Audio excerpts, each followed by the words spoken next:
मम्मा वो छोटे छोटे बच्चों को डर नहीं लगा? उनके साथ कुछ हुआ नहीं? मैं तो बता दिया। अब उन लड़की का तो नाम बता, मैं तो बहुत ही क्यूरियस हूँ। उनका मम्मी, अगर सब लीडर्स अरेस्ट हो गए तो देश की आवाज कौन बनी? Pulling up black windows once you go down. You must be crazy if you think that I'ma slow down. The one वैसे मम्मी, क्या इंडिया का कोई ऐसा फ्रीडम फाइटर है जिसने बिना लड़े ब्रिटिशर्स की नींद उड़ा दी? हाँ बेटा, थी ना। और उन्होंने पता है छोटी सी एज में 8 इयर्स की एज में इंडियन इंडिपेंडेंस के जो मूवमेंट्स होते थे ना, उसमें पार्टिसिपेट करना स्टार्ट कर दिया था। वो भी 8 इयर्स की एज में? हाँ बेटा, 1928 में जब सैमन कमीशन इंडिया आया था तो उसको अपोज करने के लिए इंडिया के बच्चे तक रोड पे आ गए थे और उन्होंने वही नारा लगाया, सैमन गो बैक। मम्मा, वो छोटे छोटे बच्चों को डर नहीं लगा? उनके साथ कुछ हुआ नहीं?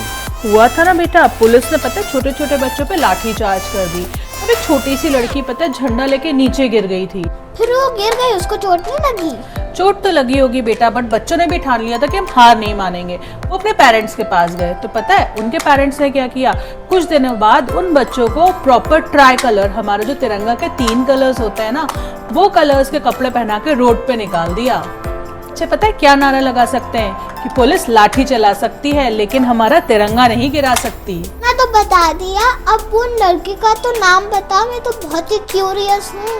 उनका नाम है उषा मेहता। गुजरात के सरस एक छोटे से गांव में पैदा हुई थी वो। तो मम्मा ने क्या क्या किया इंडिया के लिए, बताओ ना। बेटा, उन्होंने इंडिया के लिए ना अपनी पूरी लाइफ समर्पित कर दी। उन्होंने लग्जरीज बिल्कुल नहीं रखी अपनी लाइफ में, सिंपल खादी के कपड़े पहनती थी और उन्होंने कभी शादी भी नहीं करी। बात है 9 अगस्त 1942 की, जब क्विट इंडिया मूवमेंट स्टार्ट होने वाला था। उस टाइम पे बेटा गांधी जी और सभी बड़े लीडर्स को पता है ब्रिटिशर्स ने अरेस्ट कर लिया। मम्मी, अगर सब लीडर्स अरेस्ट हो गए तो देश की आवाज कौन बनी? उषा मेहता ने बेटा डिसाइड किया कि अगर लीडर्स नहीं बोल सकते तो रेडियो बोलेगा। तो ब्रिटिशर्स ने सारे न्यूज़पेपर बंद कर दिए और रेडियो स्टेशंस बंद कर दिए थे।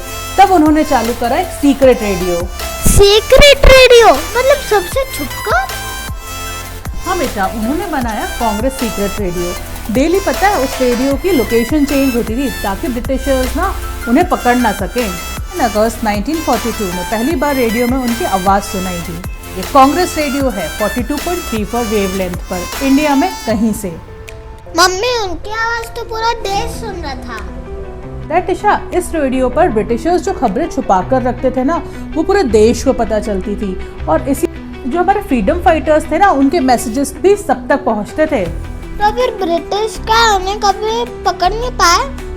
हाँ बेटा, 88 डेज तक वो रेडियो चला। फिर 12 नवंबर 1942 में उन्हें पकड़ लिया गया और पुलिस ने उन्हें अरेस्ट कर लिया। तो फिर आगे क्या हुआ? आगे बेटा उनको 6 मंथ्स तक एक सीक्रेट सेल में रखा गया और वहाँ पे ब्रिटिशर्स ने उन्हें ये लालच दिया कि तुम चाहे तो मूवमेंट के सारे सीक्रेट्स बता दो और हम तुम्हें फॉरेन पढ़ने भेज देंगे। तो फिर उन्हें क्या किया? उन्होंने बेटा अपना मुंह नहीं खोला, उन्होंने किसी को कुछ भी नहीं बताया। भी कभी चुप रहना भी सबसे बड़ा प्रोटेस्ट होता है। और वो रिलीज कब हुई? मार्च 1946 में पहली पॉलिटिकल प्रिजनर थी जिन्हें रिलीज किया गया। पता है टिशा, वो सीक्रेट रेडियो सिर्फ 3 मंथ्स ही चला, बट उन 3 मंथ्स तक उन्होंने हमारी आज़ादी की लड़ाई को जिंदा रखा।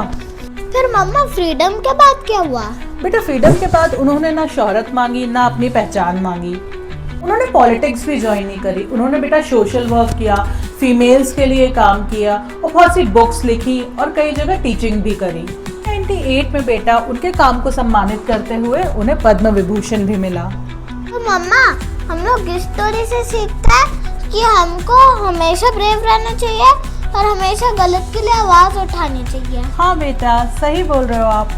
You don't need power, age और fame, courage alone can win the world for you.